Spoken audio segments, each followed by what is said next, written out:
Hey, come here, check this out. Just released a new song, and I released a new Patreon as well, and it's all about the harmonic minor. So what I wanted to do was take a moment today to show you what the harmonic minor actually means. So the song that I wrote is in the key of B flat, which to me is an oddball key because most songs are written in like your A or your B or your C so that you can get access to your open strings and things like that. For whatever reason, I wrote this one in B flat, right? And it's gonna be like this, which is your harmonic minor.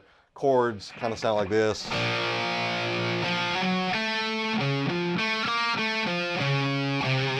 You can start to hear that harmonic minor tension in the actual song.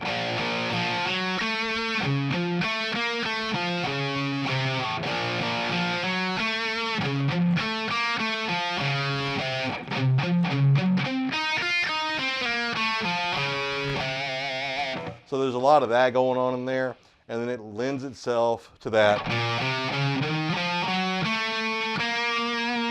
harmonic minor sound, which could also be played here. So I'm going from the regular natural minor and I'm sliding into the harmonic minor just to show you the difference. So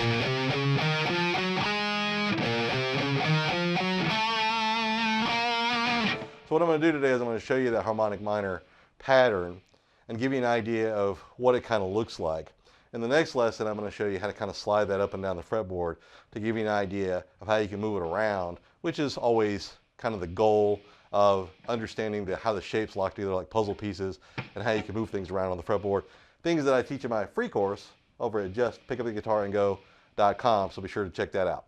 But anyway, let's go ahead and look at this one. And I'm going to look it off the B flat, but I'll move it around a little bit so you can understand how you can change keys with this as well. So everything's going to be off the 6th string. We're going to start here on the 6th fret of the 6th string, which is going to be your B flat. And we're going to go ahead and play 6, 8, 9. When I get to the 5th string, 6, 8, 9. A normal natural minor would be played as a box shape on the 4th string at 6, 8. But we're going to go ahead and sharpen that 6th note, and we're going to play it 7, 8.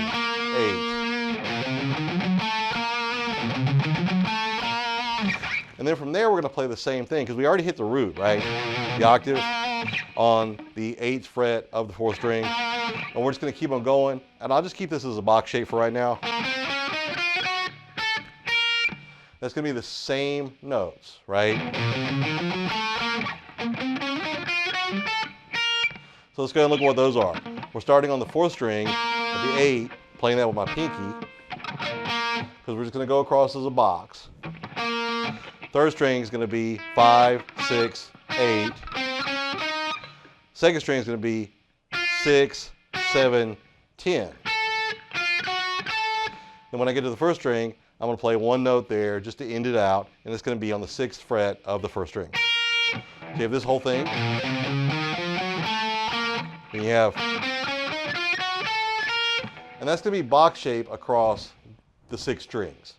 There's other ways to play this, of course, and I'll kind of talk about that a little bit in the next lesson about how we can move this up and down in octaves. And you can start to see how you can actually go diagonally across the fretboard with some of this stuff. But basically, we're looking at this. And you can start to hear that sound. And if we're playing a song in the key of B minor, then you have this. We can go back and forth with it. And then go to the next octave.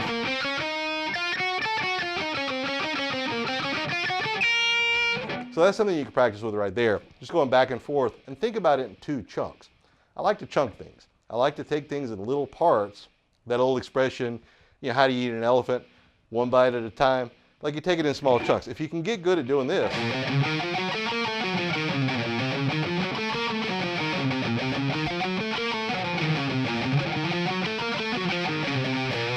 and that's just alternate picking, just going back and forth. So playing, again, 6th string, 6, 8, 9, 5th string, 6, 8, 9, and then 4th string, 7, 8, and then going backwards.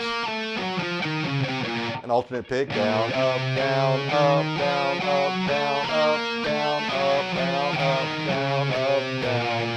then back to up, down, down, up, or up, down, up, down, up, down, up, down, up, down, up, down. So we're always ending on that down note on the 6th fret of the 6th string, which puts us back right at the beginning of that, right? So we can just go back and forth. This is where the metronome comes in handy. This is where you take a metronome, you put it on at 50 BPM, right?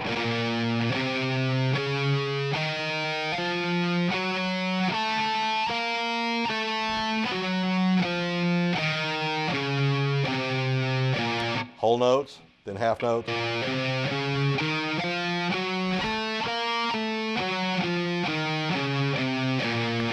Then 8th. Then 16th. And you just keep on going, right? Then you go up to 60 BPM, 70 BPM, 80 BPM.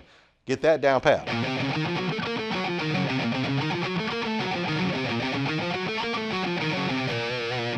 Then go to the next octave, that one that I showed you, which starts out pinky on the 8th fret of the 4th string, then 5, 6, 8 on the 3rd string, and 6, 7, 10 on the 2nd string. And then last note will be that index finger on the 6th fret of the 1st string.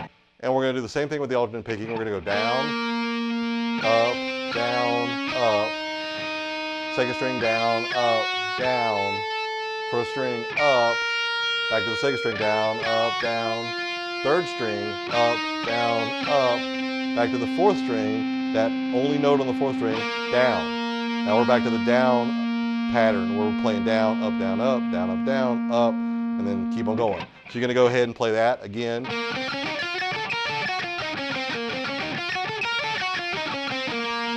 With a metronome, 50 BPM.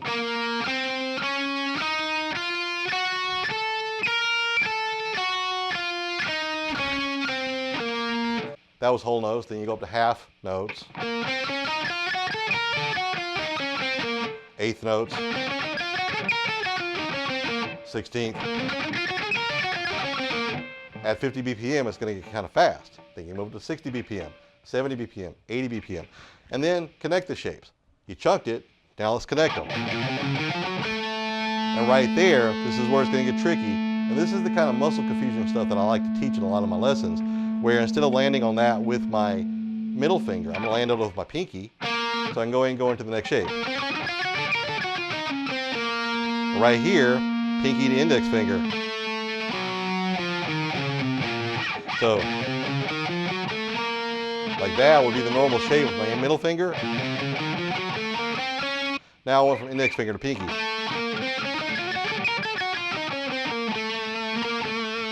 And that's a little muscle confusion technique to get you playing from one shape to the next and being able to use different fingers to gravitate back towards where you want to be. Now there's easier ways to play this, of course. You can do diagonal shapes and all kinds of cool stuff.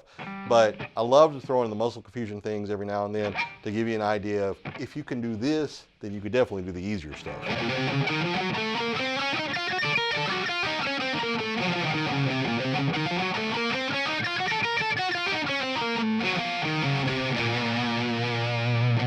So how do you take this to different keys?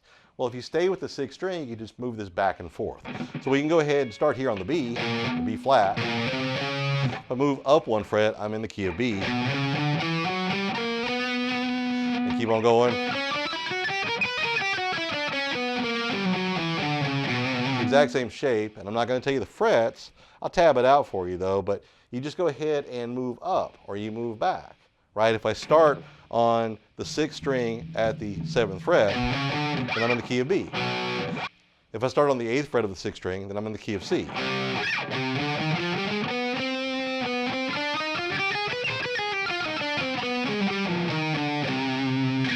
And that's basically how you play harmonic minor as a box shape, and you can move it up and down anywhere you want to go. So if you want to go to the key of G, just go back to the key of G, which is at the 3rd fret of the 6th string.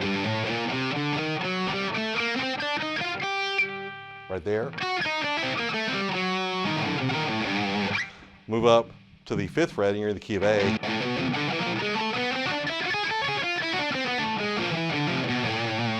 And then you can can keep on going up and down. You can do your flats and your sharps and all that stuff anywhere you want to be on the fretboard. And you can play over pretty much any key as long as the chords, those underlying chords, are going to fit with that harmonic minor sound. So the chords are going to have to be minor, and they might even have to have that harmonic minor note that's in there, right? It's got to kind of make that sound, which is one of the reasons when I made this song,